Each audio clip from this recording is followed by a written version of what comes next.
Hello বন্ধুরা, এই গরমে সয়াবিন খেতে বড়ই মন চায়, কিন্তু সয়াবিন নিরামিষ নয়, আবার আমিষ হলেও আদা রসুন নয়।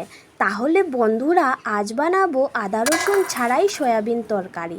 তার জন্য প্রথমে আমি সয়াবিনগুলোকে গরম জলে ভিজিয়ে নুন হলদি দিয়ে তেলে ভেজে নিলাম এবং আলুগুলোকে ছোটো ছোটো করে কেটে নিলাম ভেজে নেওয়ার জন্য।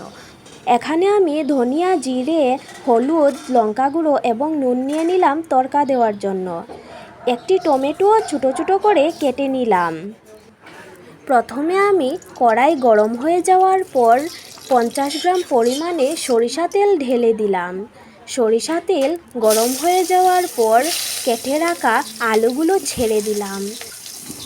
আলুগুলো ঢেলে দেওয়ার পর স্বাদ মতো নুনও দিয়ে দিলাম। নুন দেওয়ার পর হলুদ গুঁড়ো ঢেলে দিলাম এবং আবারও নেড়ে চেড়ে ঢাকা দিয়ে দিলাম।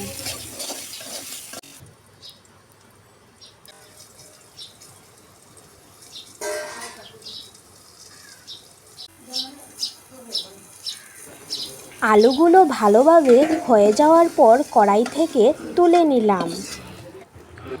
আবারও কড়াই গরম হয়ে যাওয়ার পর 50 গ্রাম সরিষা তেল ঢেলে দিব। সরিষা তেল গরম হয়ে যাওয়ার পর কিছু তেজপাতা ঢেলে দিব। তেজপাতা হয়ে যাওয়ার পর একটি ভালি করে রাখা পেঁয়াজ ঢেলে দেব।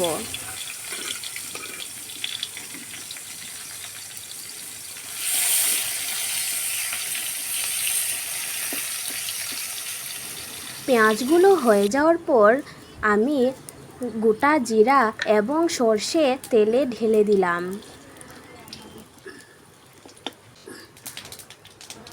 গোটা মশলাগুলো ভালোভাবে ভেজে নেওয়ার পর আমি তাতে তড়কা দেওয়ার জন্য যে মশলাগুলো রেখেছিলাম সেগুলো ঢেলে দেব। ঢেলে দেওয়ার পর আমি কড়াইয়ের গায়ে যাতে লেগে না যায় তার জন্য খুন্তি দিয়ে ভালোভাবে নেড়েচেড়ে নেব।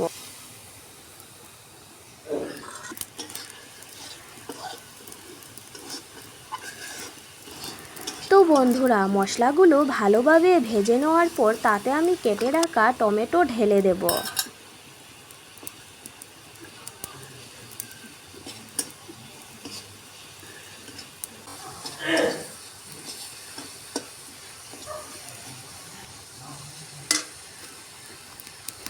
মশলায় টমেটোটি ভালোভাবে সিদ্ধ হয়ে যাওয়ার পর আমি ভেজে রাখা সয়াবিন ঢেলে দেব। সয়াবিনগুলো ঢেলে দেওয়ার পর নেড়ে চেড়ে আবার ভেজে রাখা আলুগুলোও ঢেলে দেব। তো বন্ধুরা, আপনাদের যদি আমার চ্যানেলের ভিডিওগুলো ভালো লাগে তাহলে অবশ্যই আমার চ্যানেলটিকে সাবস্ক্রাইব করে দেবেন এবং যাতে আমার ভিডিও সবার কাছে পৌঁছে যায় তার জন্য শেয়ার বাটনে শেয়ার ক্লিক করে দেবেন।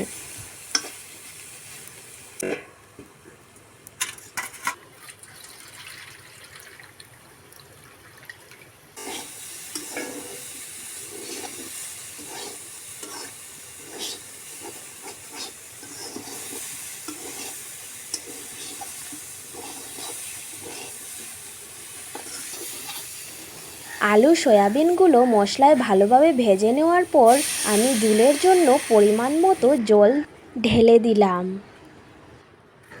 জল ঢেলে দেওয়ার পর আমি ঢাকা দিয়ে দিলাম যাতে আলু এবং সয়াবিনগুলো ভালোভাবে সেদ্ধ হয়ে যায়।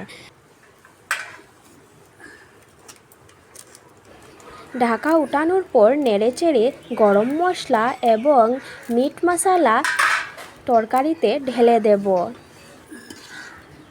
মশলাগুলো দেওয়ার পর আবারও আমি 5 মিনিটের জন্য কড়াই ঢাকা দিয়ে দিলাম।